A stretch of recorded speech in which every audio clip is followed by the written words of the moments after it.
Halo semuanya, assalamualaikum. Welcome back my YouTube channel Dia Sufiandi. Nah teman-teman, kali ini saya mau ajak anak saya balik lagi untuk ke dokter gigi karena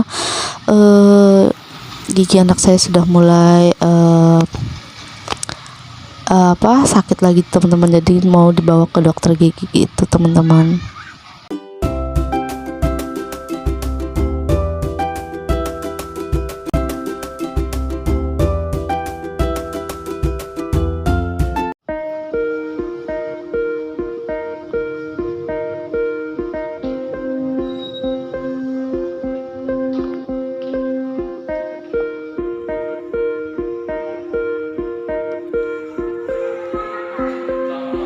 Di sini anak saya masih ceria ya teman-teman, karena waktu cek gigi pertama dia gak ngerasain sakit sama sekali teman-teman. Jadi dia happy aja ini dibawa ke dokter gigi untuk kedua kalinya gitu teman-teman, karena untuk tambal ulang gitu, karena kemarin tuh baru tambal sementara. Dan ini ceritanya mau tambal ulang lagi karena harusnya dalam jangka tambal ulang yang pertama itu dijeda waktu 2 minggu gitu, kita disuruh balik lagi. Tapi semenjak PPKM saya kira klinik dokter gigi itu tutup teman-teman, jadi saya memutuskan nggak keluar rumah gitu selama PPKM. Jadi saya biarkan gitu anak nggak langsung buru-buru tambal permanen gitu teman-teman. Akhirnya ngulang lagi dari awal, dan kita ini ketemu dengan dokter yang berbeda teman-teman. Buat pelajaran ya teman-teman, untuk lain kali buat teman-teman di luar sana ya, kita kalau mau ngecek dokter gigi, apalagi gigi anak gitu ya teman-teman, lebih baik satu dokter ya teman-teman. Jadi jangan sampai gonta-ganti dokter. Jadi kalau kita udah ke dokter si A, mending kita balik lagi ke dokter si A, karena ini benar-benar kesalahan ya teman-teman, kesalahan kita sebagai orang tua ya. Jadi suami saya berpikir karena dokter yang pertama menangani anak saya itu adanya dokternya di malam hari, dan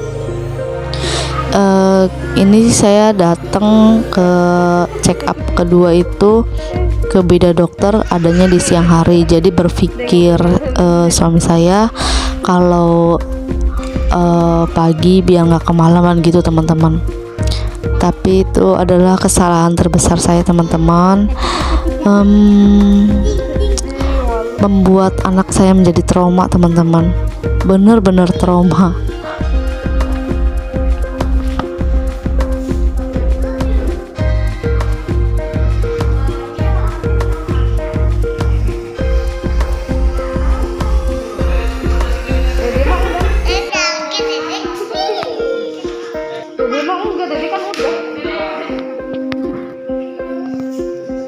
Kakak berani kan? Kakak nggak sakit kan? Ya. Duduk. Hei.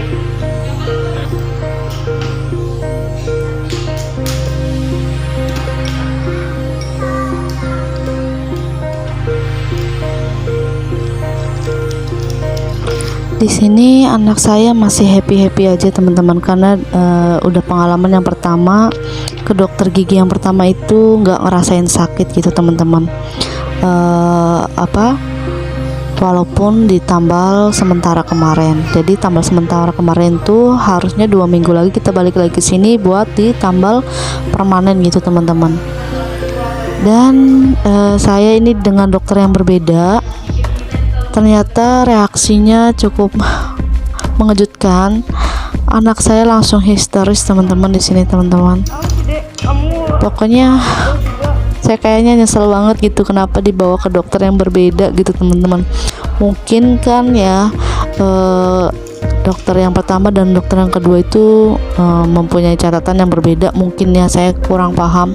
Cuma saya pas ketika anak saya nangis, saya berpikir yang enggak takut Saya berpikirnya enggak itu takutnya kena syarafnya atau apa gitu loh teman-teman. Dan dokter yang kedua ini menjelaskan bahwa itu adalah obat untuk mematikan sel saraf gigi anak saya teman-teman. Nggak taunya ini anak saya udah kesakitan. Aduh. Apa-apa. Lagi dibersihin ya. Enggak kan? Lupa ya, kakak lupa ya. Kakak lupa ya. Lupa dia lupa.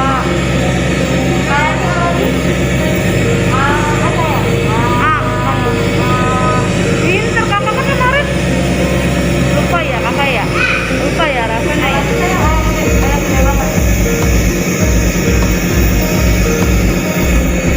Oh, lagi dibersihin. Enggak kan nggak sakit. Biar nggak sakit giginya kak.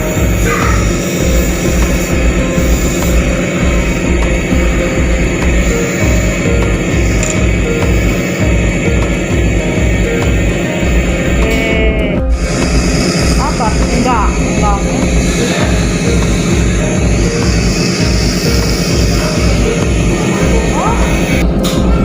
Kumur ya. Nah, bentar. Kumur. Udah.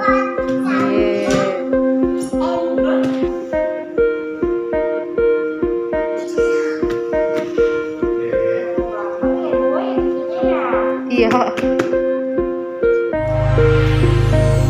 Jadi intinya ini tuh kita nih ngulang dari awal gitu loh teman-teman, untuk tambal sementara gitu teman-teman. Jadi diulang karena kan yang kemarin tambal sementaranya itu kan udah kelewat batasnya gitu waktunya, jadi 2 minggu harusnya dibalik lagi tapi kita nggak balik lagi, jadi ini ditambal sementara lagi gitu teman-teman. Ternyata di dokter yang ini berbeda gitu teman-teman. Dokter yang kedua dia langsung bereaksi kesakitan gitu teman-teman. Saya kan tadinya awalnya kok bisa sih sakit, padahal dokter yang pertama nggak sakit gitu teman-teman. Makanya anak saya happy aja ditambal. Kenapa ini sakit gitu teman-teman. Dan dokter ini yang kedua bilang ini lagi dimatikan sarafnya katanya gitu.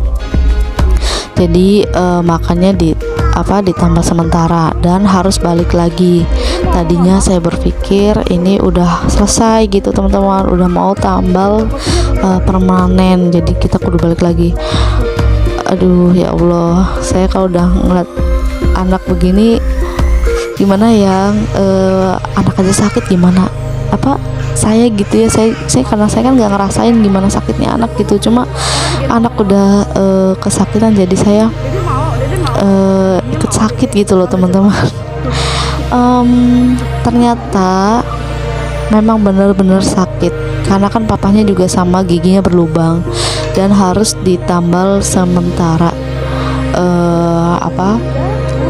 Suami jadi ngeliat anak saya sakit, ngerasain tambal sama dokter yang pertama, dia putuskan ke dokter yang pertama gitu, pertama kali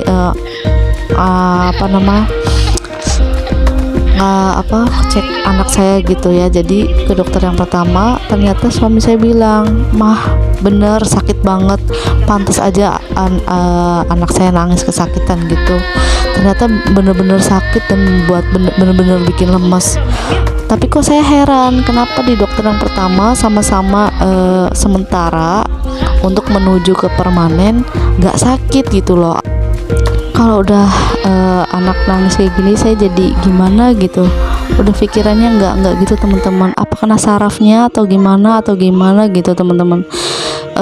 Masih belum lega aja gitu, banyak pikiran aja saya tuh, ini kesakitan tapi nggak berlangsung lama sih ya teman-teman.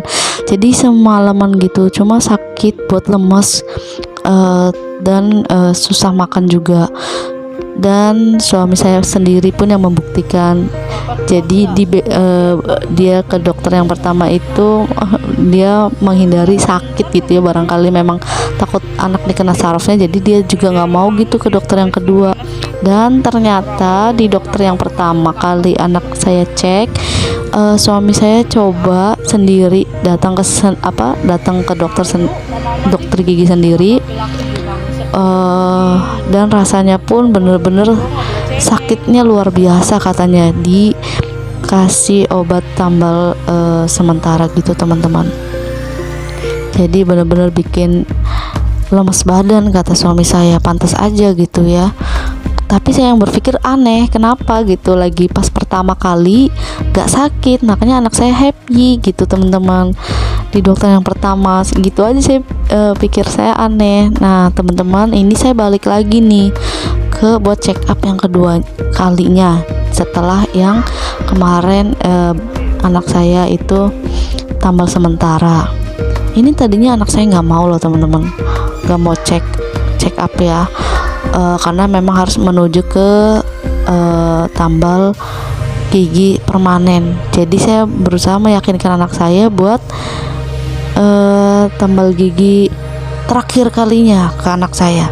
Awalnya dia nggak mau karena trauma, ketakutan gitu teman-teman. Jadi pelan-pelan dibujuk biar supaya nggak sakit lagi. Dan hasilnya pun nihil teman-teman. Nyampe sini mungkin deg-degannya anak tuh udah rada mereda ya teman-teman. Ketika masuk ke ruang dokter, dia langsung nangis, ngejerit dan gak mau teman-teman. Dan akhirnya saya memutuskan dan gak akan balik lagi ke dokter gigi, memutuskan anak untuk fokus gosok gigi aja dulu teman-teman. Bener-bener buat ngilangin traumanya itu loh. Saya bingung sampai sekarang anak nggak mau diajak ke dokter gigi lagi teman-teman.